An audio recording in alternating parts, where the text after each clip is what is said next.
Thursday the 22nd, which is allegedly a day of mourning, but it's been renamed by incredible First Nations activists a day of protest, to join here at Town Hall at 1 p.m.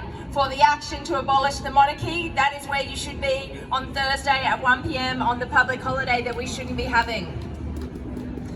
I'd like to start by saying and making it very clear that, like you, the Greens and I oppose the AUKUS Pact. We oppose nuclear subs, and we do not believe that we should be seeing hundreds of billions of dollars pumped into more militarisation, more defence, more war, that we should instead be seeing that money put into public housing, to community services, and to address the real crises we're facing. Now, I could talk to you for a long time about the problems with the AUKUS Pact. I could talk to you for a long time about the issues with nuclear and submarines, but I can see that the people that are here today with us know that history better than me. I know that you know why we should not be engaging and going down this path. But what do I want to add to this is that there are not just global problems with what is being put out around this AUKUS Security Pact in the name of so-called security. There are also really, really serious domestic issues that flow from that.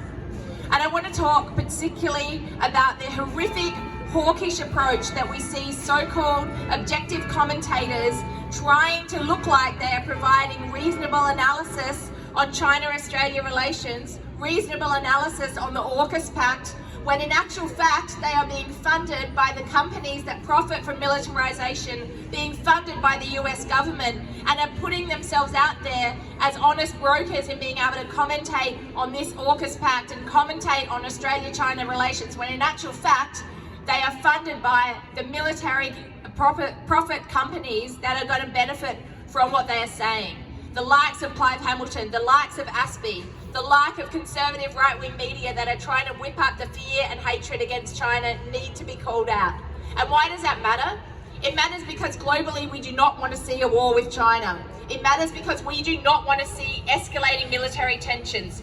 But it also matters because what happens on the ground here in Australia every time we see more whipping up and the beating of the drums of war around China is we see more racism here in Australia. We saw more attacks on our public transport system of people of Chinese and Asian heritage that are being yelled at on buses, on trains, being told to go back to where they come from because of the fact that these right-wing conservatives and those that are in the interest of profiting for the militarisation of our state and of our governments and our world are benefiting from that while people day to day are suffering. And I say this, we thought that when we got rid of Scott Morrison that we would get rid of this horrific situation. But we know that the Labor Party might say one thing when they're in opposition. They might rock up to peace rallies with us from time to time over the years.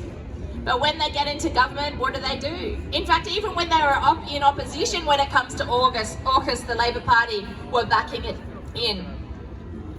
Now, we expected that when we saw Morrison and the Liberal Party go, that we would see some improvements in the way this country did our foreign policy. We expected that we would see some movement when it came to talking about peace and disarmament. Instead, we have Prime Minister Albanese backing in this AUKUS Pact, and backing in a 2% GDP spend on military hardware in this country. That is shameful.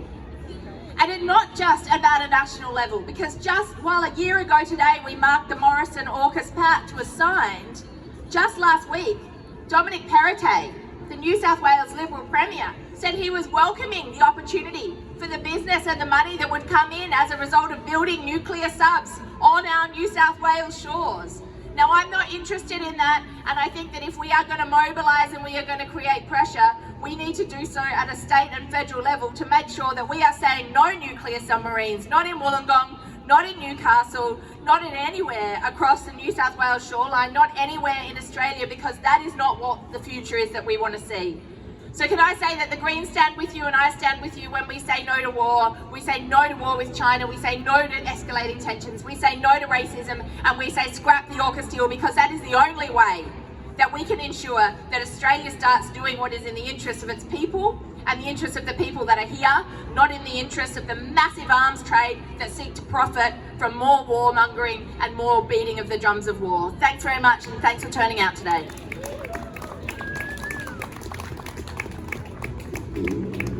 Thanks.